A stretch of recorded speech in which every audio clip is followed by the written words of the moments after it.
Alright, this time around, we're going to start our bike trip from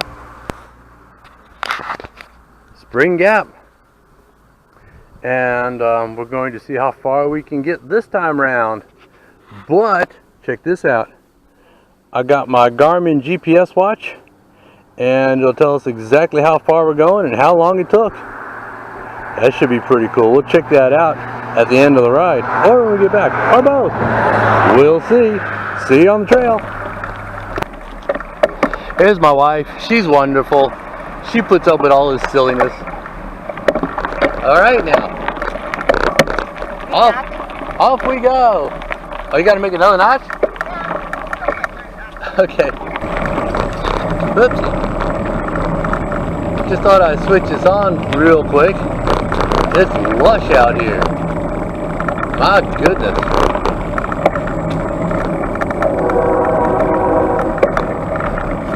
This is very good.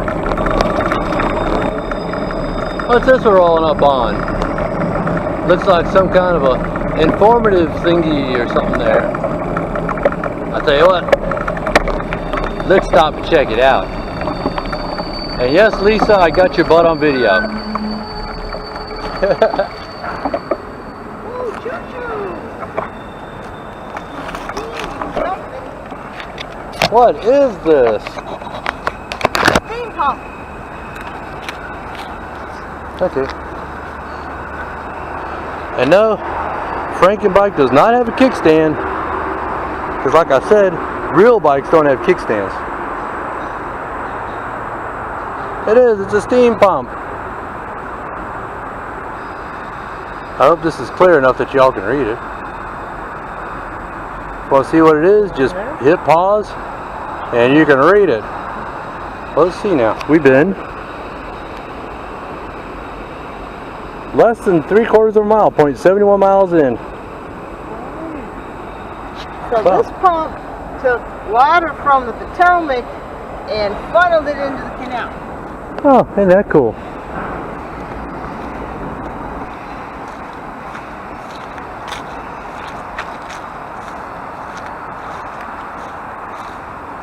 So this was a pumping station. Let's take a look over here.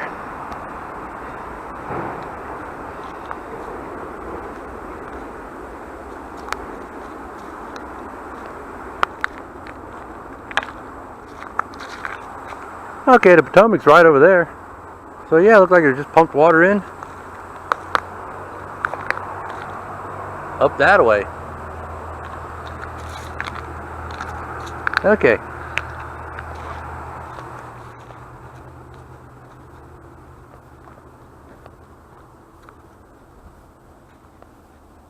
Hey, what's that pile of toilet paper for? Ugh. Somebody was pumping something, huh? Okay, I'm gonna mount this. Ooh, mount this thing back on Frankenbike, and we're gonna head back on down the trail. Oh, up through the trees there. Looks like we're headed up to a lock house. We're gonna stop and check it out. Well, this part of the trail has some cool stuff. It's a bit further from home, but half truck will travel. Yeah, little baby hill.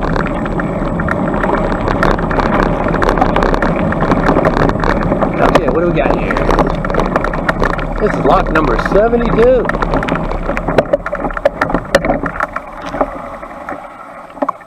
What? Lock number 72. 7. Ah, okay. We see it. Here it is. Nothing special. It's not like a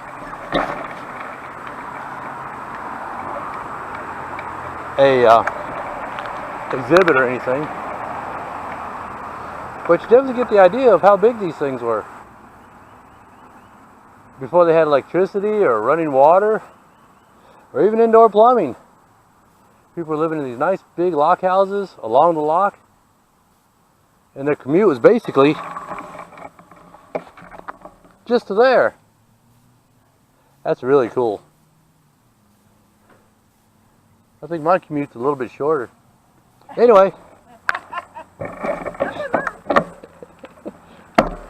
Depends on whether you have to sleep on the sofa or not. Off we go.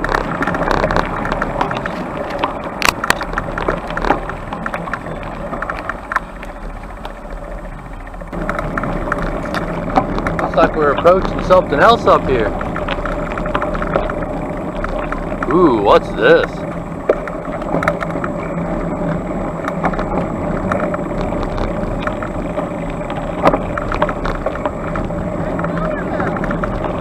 Oh no, it's another hill. Oh, this is a camping area. What do we got here? This is Irons Mountain Hiker Biker Campsite.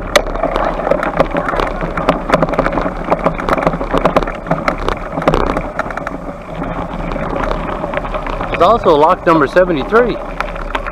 And there's a railroad bridge going across it.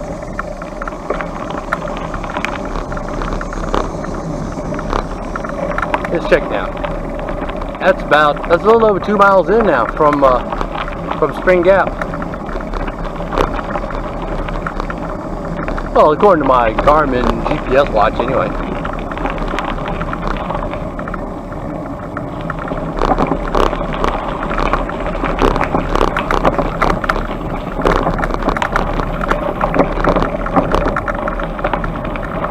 Okay, I'm going to switch it off now. Now you can see that fence up there, got across the street. So I'm going to go on across and just switch it off right now. And my wife just said, "Ooh, there's another something. It looks like another lock."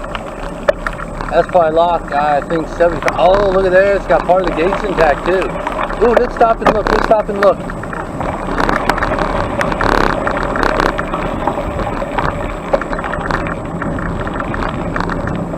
Okay, I know what it is. I've actually been here before. Okay, up the hill.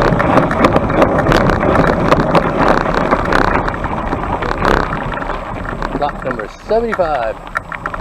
Okay, I'm going to stop over at the lock house and take a little walk around.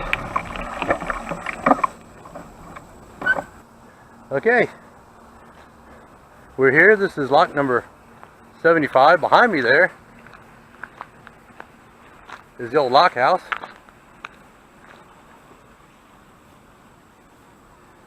And these were in operation until 1924 when the railroad company closed it all down. Look at those rough hewn logs. That's cool. Let's go take a look at this lock.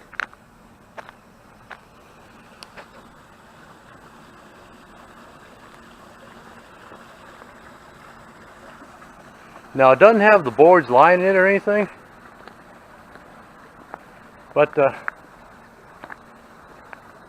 they used to line it with boards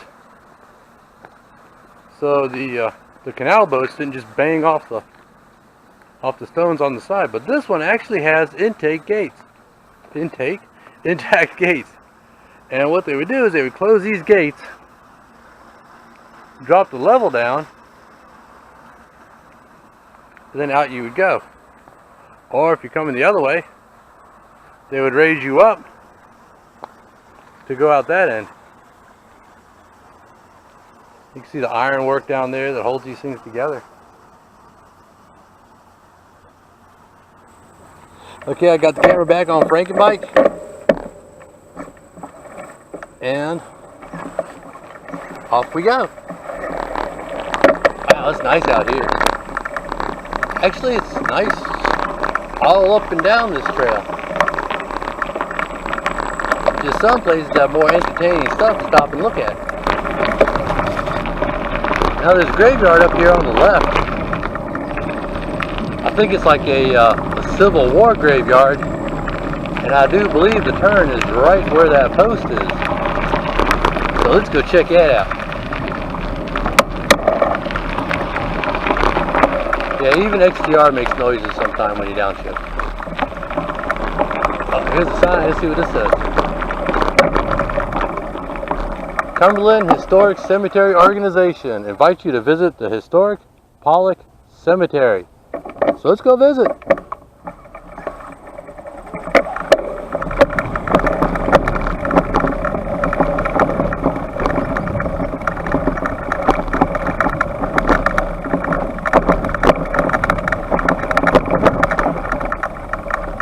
Kind of bumpy.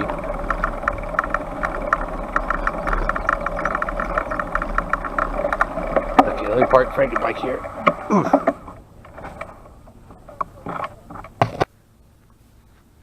Aw, somebody's missing their little puppy.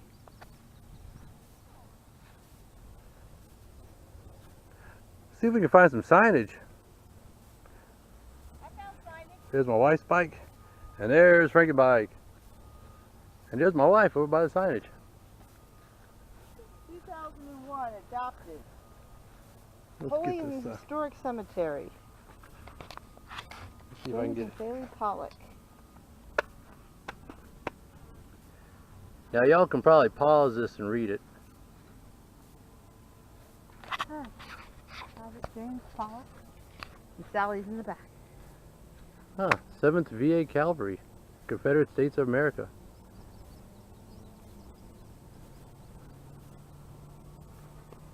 Somebody else back. He was 55 years old. There's James there. And Sally, I don't know if you can really see her through the bushes back there. There's somebody over there. I can't really read it from here. These are their parents. Oh, that's their parents over there. Oh, here we go. Ah! Yeah. Talk about shaky camera. Yeah. And this is their parents. See if we can get that.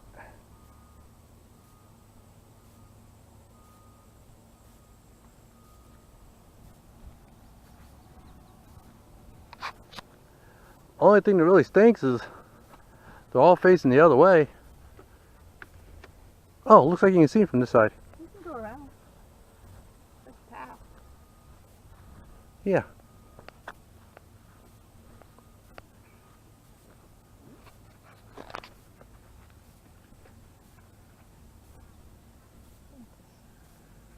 As children, he died in 1886. Wow, there is a lot of stuff on, a lot more stuff up on this end of the trail than on the other end.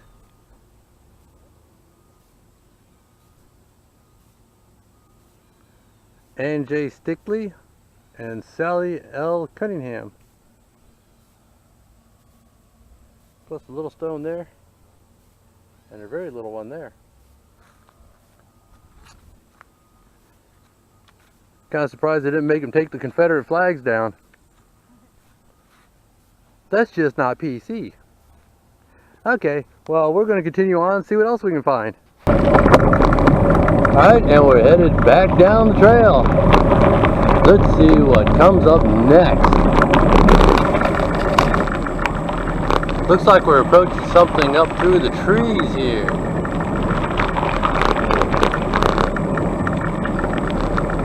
Looks like it could be a lock house. But you know what? Well, there it is. Let's see what this is. I think it's just somebody's house.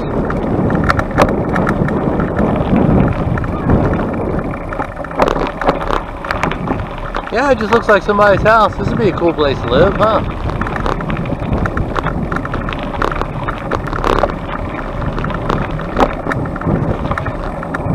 Well, that's pretty cool. Yeah. And they got a little path coming out to the tow path.